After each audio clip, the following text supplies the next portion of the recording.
조금 좀 전면이 삭막했었는데 요즘 조금 달라졌습니까? 예, 앞에 화분이 두 개가 섰습니다. 그죠? 원래 건물 안에는 이런 화분들이 잘 이렇게 살아남지 못합니다. 공기 유통이 잘 안 되고 햇볕이 잘 들지 않아서. 그래서 그동안 이 화분들을 이렇게 저희들이 비치를 잘 안 하고 꽃꽂이로 대신 했었는데 이렇게 나무가 두 개 탁 선 걸 보니 얼마나 들어올 때 기분이 좋은지 모르겠어요. 우리 함규식 집사님과 고은영 집사님이 헌신해 주셨습니다. 감사합니다. 동구에서 우리 장경남 선생님 부부 오셨습니다. 환영합니다. 이렇게 성전에서 뵙게 되어서 정말 반갑습니다. 70년대, 80년대를 살아오신 분들은 아마 이 노래를 잘 알고 계실 겁니다. 어린이 노래 중에 하나인데 놀이할 때 부르는 노래지요. 여우야 여우야 뭐하니 잠꾸러기 여우야 여우야 뭐하니 멋쟁이 여우야 여우야 뭐하니 반찬은 뭐 살았니 죽었니 이제 이게 클라이맥스예요. 그죠? 이게 살았니 죽었니 이게 이제 술래잡기의 변형인데 여우야 술래가 여우가 되고 그래서 한 5m 정도 선을 그어서 거기서 이제 아이들이 어깨동무를 하고 여우야 여우야를 외칩니다. 그러면 여우가 뭐 자기가 이제 뭐 잠잔다, 세수한다, 그리고 뭐 밥 먹는다, 뭐 이렇게 이제 이야기를 하잖아요. 그럼 반찬은 뭐 개구리 반찬.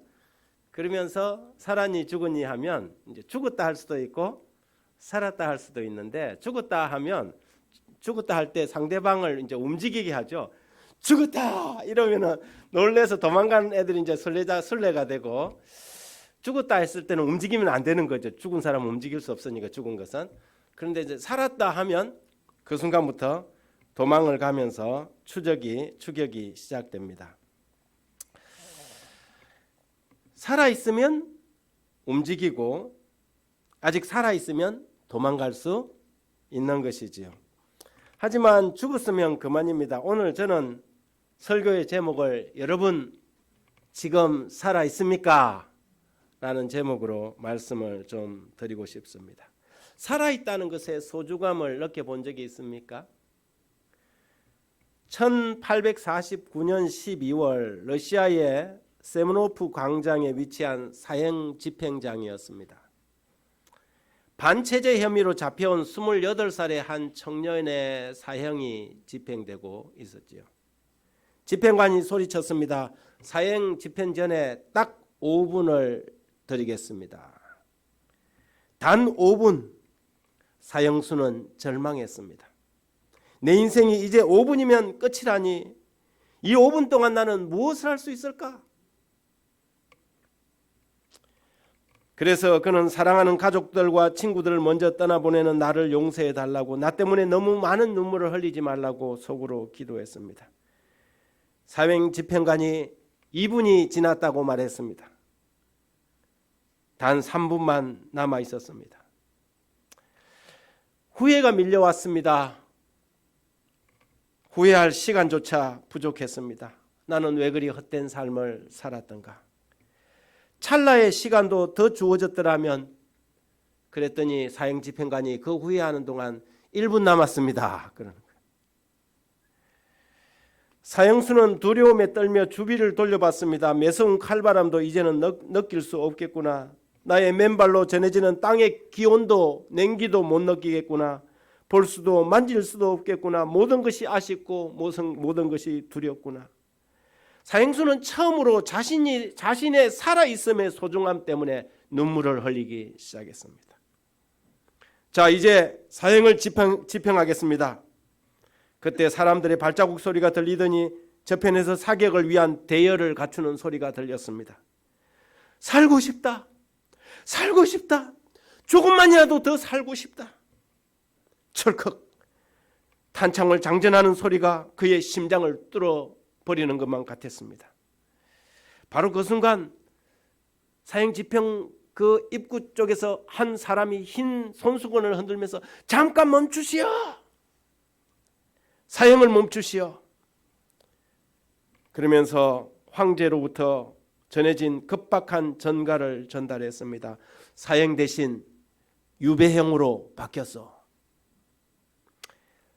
그때 그 사형수가 누군지 아십니까? 바로 러시아의 대문호 토스토예스키입니다. 죽음의 문턱에서 돌아온 그날 밤 도스토옙스키는 동생에게 이런 편지를 썼습니다. 지난 날을 돌이켜보고 실수와 게으름으로 허송세월했던 나날을 생각하니 심장이 피를 토하는 것 같구나. 인생은 하나님의 선물, 모든 순간은 영혼의 행복일 수 있었던 것을 조금 젊었을 때 알았더라면 이제 내 인생은 바뀔 것이다. 나는 다시 태어날 것이다. 이후 시베리아에서 4년 동안 수용소 유배 생활을 하고 그가 풀려납니다. 그런데 그가 이야기하기를 그 4년 유배 생활이 그의 인생에서 가장 소중한 시간이었다. 여러분, 유배 생활이 뭐가 그렇게 소중하겠습니까? 그런데 죽음, 살아있음의 소중함을 깨달은 이 도스토옙스키는 하나님께서 그에게 준 이 삶에 대한 소중함을 깨닫고 난 뒤에 4년 동안 5kg가 넘는 이 족쇄를 차고 산 그 4년의 유배 생활이 그의 인생의 가장 소중한 시간이었다고 말합니다. 글쓰기가 허락되지 않았던 유배 생활이었지만 시간을 낭비할 수 없어서 종이 대신 머릿속에다가 글을 쓰기 시작했습니다. 그리고 그의 소설을 써내려가면서 그 소설을 다 머릿속으로 외웠습니다. 유배 생활을 마친 후 밖으로 나온 그는 그 5분의 연속, 자기 인생을 어떻게 표현했냐면 그 5분의 연속입니다. 여러분, 여러분의 인생이 만일 그 5분의 연속이라면 오늘 지금 이대로 지금까지 살아오는 그런 삶처럼 살 수 있겠습니까? 나에게 사형집행관에게 떨어진 사형수에게 떨어진 마지막 5분이 주어졌을 때 그 마지막 5분이 내가 가지고 있는 인생의 마지막 5분이라는 생각을 계속해서 그 연속으로 가지고 살아간다면 우리의 삶을 그렇게 낭비할 수 있겠습니까?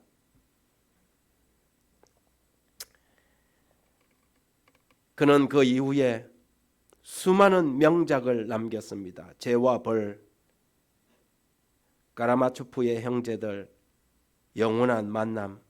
지금까지도 널리 사랑받는 작품을 쓴 그는 훗날 백치라는 장편 소설에서 이렇게 썼습니다. 나에게 마지막 5분이 주어진다면 이분은 동지들과 작별을 하는데, 이분은 삶을 돌아보는데, 그리고 마지막 1분은 세상을 바라보는데 쓰고 싶다. 언제나 이 세상에서 숨을 쉬며 살 수 있는 시간은 단 5분뿐입니다. 토스토옙스키가 그때 사형으로 죽지 않은 것은 아직 하나님이 정하신 때가 이르지 않았기 때문일 것이라며 어떠한 목적과 계획이 있었기 때문일 것이라고 그는 생각했습니다. 우리는 흔히 시간을 돈이라고 말합니다. 아닙니다. 시간은 돈이 아니라 생명입니다. 우리에게 주어진 생명, 그것이 곧 시간인 것이지요. 살아있다는 것의 중요성을 우리는 얼마나 깨닫고 살아가고 있을까요? 여러분은 살아 계십니까? 여러분, 여러분이 믿고 있는 기독교는 과연 어떤 종교일까요? 무슨 종교일까요? 기독교는 착하고 선한 도덕적인 삶을 살도록 가르치고 강조합니다. 하지만 기독교는 도덕적인 종교는 아닙니다. 임마누엘 칸트는 종교보다 도덕이 우선한다. 모든 종교 가운데 기독교가 도덕적 완성을 이루는 유일한 종교라고 말했지만 이것은 그가 기독교를 잘 몰라서, 하나님을 잘 몰라서 한 말입니다. 양심과 윤리 그리고 생명 존중을 기독교보다 더 강조한 종교들이 적지 않습니다. 어떤 교파에서는 최초의 인류의 타락을 도덕적 타락이라고 오판하는 종교가 있습니다. 통일교가 그렇습니다. 통일교는 아담과 하와가 선악과를 따먹은 것을 도덕적 타락으로 생각합니다. 그래서 이 따먹다는 말을 비속어로 생각해서 하와가 이 루시퍼, 이 사탄과 어떤 성적인 관계를 맺은 이 도덕적 타락으로 봅니다. 뭐 JMS라고 하는 그 단체도, 이상한 단체도 있지 않습니까? 거기도 이것을 비슷하게 해석을 합니다. 도덕적 타락으로. 그렇지 않습니다. 기독교에서 이야기하는 성경의 이 선악과의 타락은 도덕적 타락이 아닙니다. 그래서 그들은 여기서 더 출발시켜서 왜 하와가 해산의 고통을 아프게 했느냐 하면 도덕적 타락이기 때문에 그랬다고 그렇게 주장을 합니다. 그렇지 않습니다. 기독교에서 이야기하는 성경의 선악과의 타락은 인간이 하나님을 떠나서 하나님을 배반하고 생명의 하나님으로부터 이탈한 종교적인 영적인 타락인 것이지요. 그래서 하나님은 아담을 찾아오셔서 그에게 첫 번째로 이렇게 물었습니다. 내가 어디 있느냐? 하나님은 지금도 여러분에게 묻습니다. 여러분은 지금 어디 있습니까? 병주야, 내가 어디 있느냐? 생명의 근원이신 하나님으로부터의 분리는 곧 생명과의 분리요 이탈인 것입니다. 그래서 기독교는 사람을 도덕적으로 선하게 살면 구원받는다고 가르치지 않습니다. 다시 태어나라고 말하는 것입니다. 기독교는 절대 선하고 착하고 도덕적인 삶을 권장하지만 도덕적으로 살고 착하게 살면 구원받는다고 성경은 가르치지 않습니다. 성경은 내가 다시 태어나야 한다고 말하고 있는 것이지요. 기독교는 내 이웃을 내 몸과 같이 사랑하라고 가르칩니다. 그래서 예수님도 너희는 세상의 소금이니 소금이 만일 그 맛을 잃으면 무엇으로 짜게 하리요? 후에는 아무 쓸데없어 다만 밖에서 버려올 것이니라. 맞습니다. 기독교는 세상의 빛이 되는 종교, 세상의 소금이 되는 종교입니다. 하지만 기독교는 결코 봉사단체가 아닙니다. 기독교는 가난하고 배고픈 사람을 돕고 갇힌 자들을 돌아보며 고난과 환난 속에 있는 사람을 섬기는 종교인 것은 맞지만 기독교는 봉사단체가 아닙니다. 기독교가 아니라도 세상에서 봉사하는 단체는 수없이 많습니다. 기독교만 봉사하거나 기독교만 이웃을 돌보는 일을 하지 않습니다. 그렇다면 가장 기독교가 기독교다운 것은 무엇일까요? 도대체 기독교는 어떤 종교입니까? 기독교는 여러분 생명의 종교입니다. 한번 해보시겠습니까? 기독교는 생명의 종교다. 기독교인은 만들어지는 것이 아니라 새로 태어납니다. 니고데모가 예수님께 와서 기독교의 진수에 대해서 물었을 때 예수님께서 단도직입적으로 진실로 진실로 내게 이르노니 사람이 거듭나지 아니하면 하나님 나라를 볼 수 없느니라. 거듭난다는 것, 새로 태어나는 것이 기독교입니다. 그래서 기독교를 우리는 생명의 종교라고 부르는 것입니다. 이 세상에 수천만 개의 종교가 있지만, 수천 개의 종교가 있지만 기독교와 다른 종교의 근본적인 차이는 바로 이 생명에 있습니다. 기독교는 사람을 살리는 종교입니다. 죽은 사람을 살리고 병든 사람을 살립니다. 종교 가운데 유독 기독교만이 죽음을 거부하는 종교입니다. 여러분, 기독교 성경을 벗어나서 다른 종교 가운데 죽음을 거부하는 종교가 있습니까? 죽음은 다 수용합니다. 그냥 죽음을 다 수용하지만 아니요, 기독교는 죽음 자체를 거부합니다. 사망을 인정하지 않습니다. 그래서 사도 바울은 에베소 2장 1절에 그는 허물과 죄로 죽었던 너희를 살리셨도다. 성경의 종교는 죽은 사람을 살리는 종교인 것입니다. 우리가 그리스도인이 되고 기독교인이 되고 하나님을 믿음으로 우리의 과거에 죽었던 삶에서 다시 사는 삶, 새 생명으로 다시 태어나는 삶, 이것이 성경이 말하는 기독교인 것이지요. 살아도 사는 것 같지 않았던 한 여인이 있었습니다. 삶의 행복을 찾아서 돈을 벌어도 보았고 심지어 몸도 팔아보았지만 남는 것은 후회와 고통뿐이었습니다. 관계란 관계는 다 깨어지고 급격히 찾아온 우울증 때문에 낮이면 창문에 커튼을 치고 햇볕이란 햇볕은 다 가리고 사람들과 접촉하는 것을 꺼렸습니다. 사람이 너무 싫었습니다. 모두가 자기를 향하여 입을 삐죽이고 비난하는 것 같았습니다. 그래서 그래도 살아야 하니 물은 먹어야 하니 물 길러 나가야 되는데 사람이 가장 다니지 않는 12시 정오를 택했습니다. 팔레스틴 지역의 정오는 너무 뜨거워서 사람들이 밖에 나다니지 않습니다. 그녀는 물을 마셔야 해서 정오에 야곱의 우물가로 물을 기르러 나갔습니다. 그런데 그 우물가에 웬 외간 남자가 떡하니 앉아 있는 것입니다. 예수님이셨습니다. 예수님은 이미 6시간 전부터 예루살렘에서 출발해 정오쯤 되어서 그 야곱의 우물가에 와서 그 여인이 나오기를 기다리고 있었습니다. 여러분 아십니까? 우리가 어디에 살든지 어느 마을 어느 집에서 삶의 무거운 부담 때문에 마지못해 숨을 쉬고 살아갈지라도 그분이 우리를 알고 계신다는 사실입니다. 어쩌면 이 여인은 그날 그 한 번 마지막 우물을 길어서 집에 가서 그 물을 마시고 어쩌면 그 물에다 독을 타서 죽을 수도 있는 그런 여인이었습니다. 그런데 그 마을로 그 우물가로 그 삶의 치열한 현장으로 예수님께서 찾아오십니다. 죽지 말고 살라고 죽은 것 같은 그 여인을 살리기 위해서 예수님께서 찾아오십니다. 오늘도 그 기막힌 조울을 가장한 섭리로 주님은 우리를 찾아오셔서 우리에게 손을 내미십니다. 그 여인은 유대인 남자를 보자 속이 상했습니다. 그래서 속으로 무시하기로 했습니다. 사람이 앉아 있으면 그냥 눈인사라도 하고 인사라도 꾸벅 하잖아요. 뭐 다른 사람도 없는데, 그런데 이 여인은 이 남자를 무시하고 사람이 있는 것도 전혀 인기척을 못 느끼는 듯이 물을 깃고 있었습니다.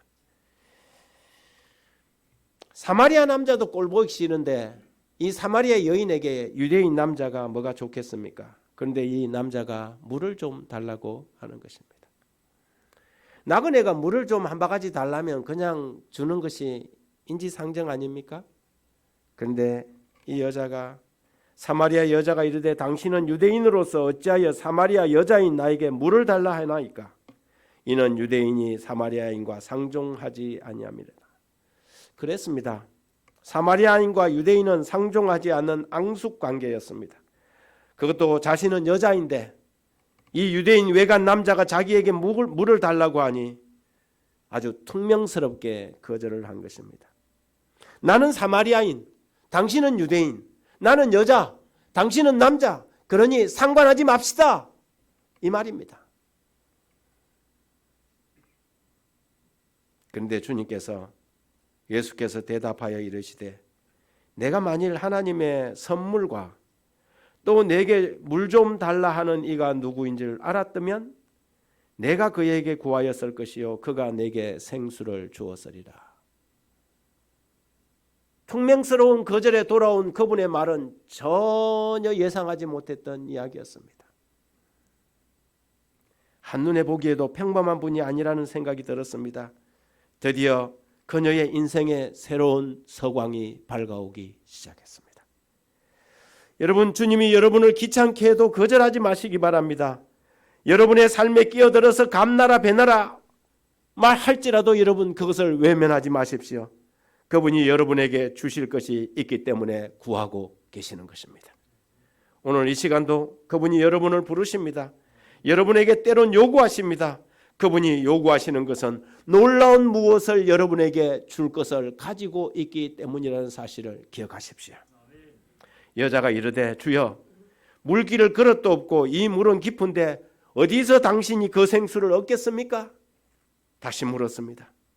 예수께서 대답하여 이르시되 이 물을 마시는 자마다 다시 목마르리니와 내가 주는 물을 마시는 자는 영원히 목마르지 아니하리니 내가 주는 물은 그 속에서 영생하도록 솟아나는 샘물이 되리라.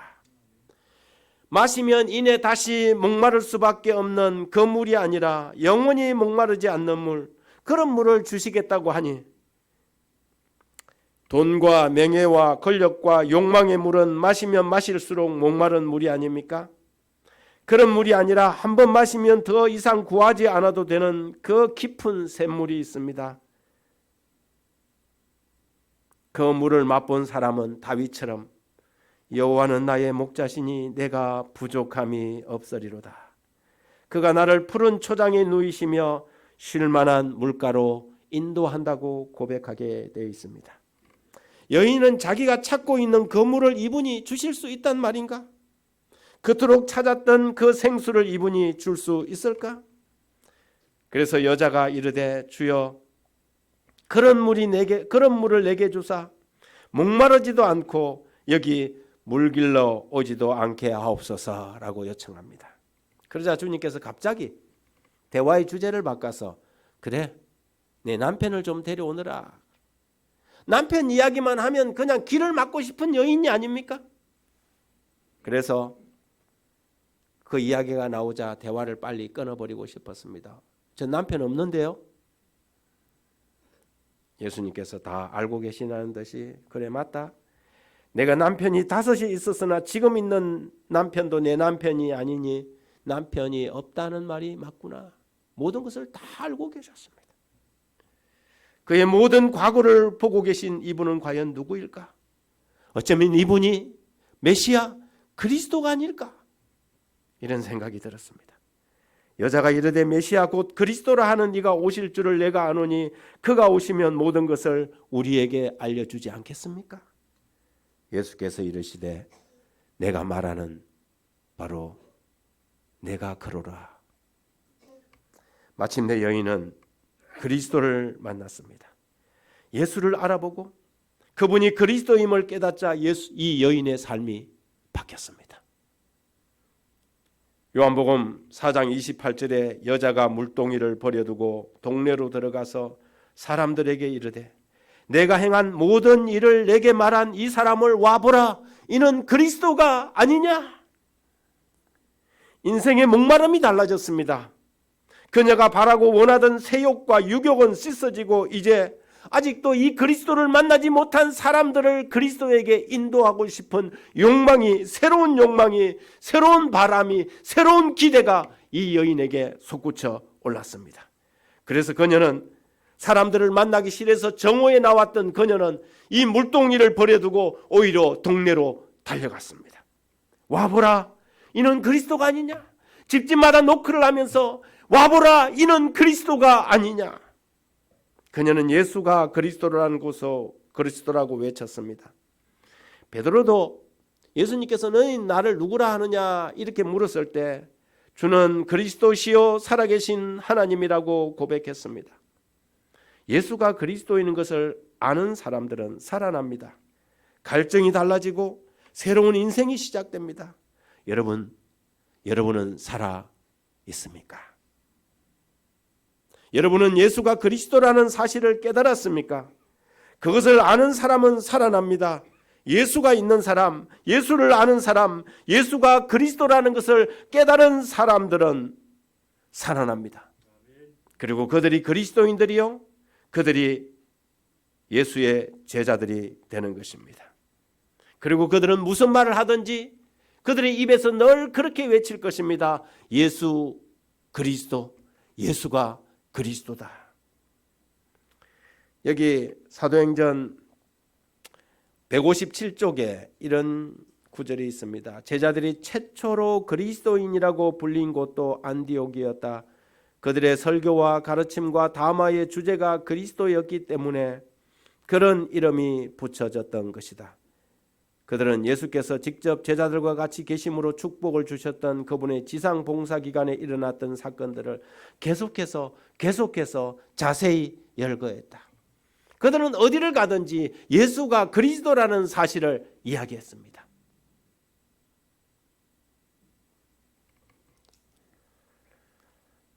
요한복음 5장 21절 아버지께서 죽은 자들을 일으켜 살리심 같이 아들도 자기가 원하는 자들을 살리시느니라. 내가 진실로 진실로 너희에게 이르노니 내 말을 듣고 나 보내신 이를 믿는 자는 영생을 얻었고 심판에 이르지 아니하나니 사망에서 생명으로 옮겼느니라. 진실로 진실로 너희에게 이르노니 죽은 자들이 하나님의 아들의 음성을 들을 때가 오느니 곧 이때라. 듣는 자는 살아나리라. 듣는 자는 살아나리라. 하나님의 말씀을 듣는 자는 살아나리라. 여러분, 우리 기독교는 생명의 종교입니다. 죽은 사람들이 하나님의 말씀을 듣고 살아나는 종교입니다. 사망에서 영생으로, 죽음에서 생명으로 옮기는 종교입니다. 도덕적인, 윤리적인 단순한 그런 종교가 아니라 살아나는 종교입니다. 여러분 살아 계십니까? 여러분 살아나셨습니까? 예수가 그리스도라는 것을 믿으십니까? 그렇다면 우리는 살아있는 사람들인 것입니다. 하나님의 음성을 듣고 하나님의 아들의 음성을 듣고 아들을 알고 그 아들을 받아들이면 사망에서 영생으로 옮겨집니다. 그것은 하나님의 아들 예수 그리스도 안에 생명이 있기 때문입니다. 그 아들이 여러분을 살릴 것입니다. 그리고 마침내 죽어서 땅속에 무덤 속에 있는 자들도 마지막 날에는 그들도 살 것입니다. 이를 놀랍게 여기지 말라. 무덤 속에 있는 자가 다 그 음성을 들을 때가 오나니 선한 일을 행한 자는 생명의 부활로 악한 일을 행한 자는 심판의 부활로 나오리라. 여러분이 만일 살아있다면 여러분의 삶이 5분밖에 남아있지 않다 하더라도 하나님의 아들, 하나님의 말씀을 들으시기 바랍니다. 거기에서 예수가 여러분의 그리스도라는 사실을 발견하고 죄와 허물로 죽은 우리를 그분이 살리신다는 이 분명한 사실 믿으시고 새롭게 부활하시기 바랍니다. 속으로, 마음으로 이렇게 외쳐보십시오. 오 주님, 주는 그리스도시요 하나님의 아들입니다. 오늘 제가 주님을 제 마음에 영접합니다. 일체 죽은 것 같은 저의 삶에 들어오셔서 살아도 산 것 같지 않은 제 삶을 변화시켜 주십시오. 세상의 욕심과 육체의 욕망을 쫓아가는 마셔도 목마른 세상의 삶이 아니라 쉴만한 물가로 영원한 초장으로 제 영혼을 인도해 주소서. 지난 6일 갑자기 몰아닥친 강진으로 튀르키예와 시리아에 수많은 사상자들이 발생하고 있습니다. 미국의 한 조사에 의할 것 같으면 이번 지진으로 사상자가 10만 명에 이를 것이라는 보고가 나왔습니다. 어마어마한 근래에 있어서 최고 큰 희생 중에 하나입니다. 이 고통 속에서도 참 감동적인 일들이 벌어지고 있습니다. 얼마 전에는 숨진 엄마와 연결된 퇴출을 단 채 세상의 빛을 본 신생아가 있었습니다. 구조대들이 들어갔을 때 아이의 울음소리가 있어서 그것을 파봤습니다. 그랬더니 아직 엄마와 함께 탯줄이 묶여져 있는 그 지진 속에서 출생한 한 아들이 있었습니다. 지진이 발생한 것은 10시간 전이었는데 이 아이는 3시간 전에 태어났습니다. 아이가 태어날 때까지 엄마가 그 죽음을, 이 숨을 거두지 못하고 이 아이를 출산하기 위해서 얼마나 애를 썼겠습니까? 아이를 살리기 위해서 죽어가면서도.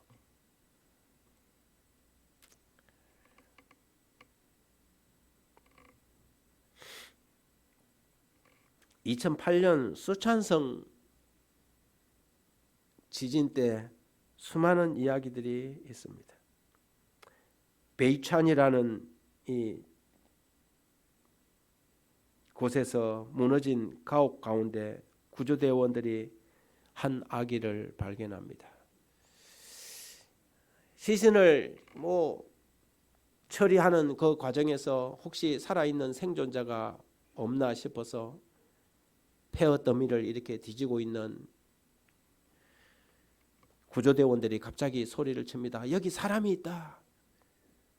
한 여인이 겹겹이 쌓인 이 무너져 내린 그 콘크리트를 자기의 등으로 떠받들듯이 이 웅크린 채 기도하는 모습으로 이렇게 있었습니다. 그리고 그 자기 가슴에 노란 이렇게 띠가 있는 그 포대기를 이렇게 가슴에 안고 있었습니다. 그리고 그 구조대원 중에 한 사람이 여인을 이렇게 만져봤습니다. 이미 몸은 싸늘하게 죽어 있었습니다. 그런데 이 구조대원이 죽었다고 생각하고 가려고 하는데 한 구조대원이 아주 예민한 촉감으로 아니 잠깐, 그리고 다시 그 여인에게 달려가서 그 여인이 안고 있는 포대기를 풀어봅니다. 그랬더니 포대기 안에 3, 4개월 된 한 아이가 새근새근 잠을 자고 있었습니다. 살았다. 아직 살아있다. 그리고 신속하게 구조대원들이 들어가서 그 자네더미를 걷어내고 이 여인이 품고 있던 포대기 속에 아이를 받아냈습니다. 그런데 그 포대기 속에서 휴대폰 하나가 떨어진 것입니다. 무심결에 휴대전화를 들었을 때 화면에 마지막으로 이 엄마가 이 아이에게 남기고 써다간 메시지가 눈에 들어왔습니다. 사랑하는 아가야, 기억해 주렴. 엄마가 너를 사랑한다. 그리고 그 마지막 메시지를 남기고 이 엄마는 숨을 거뒀던 것입니다.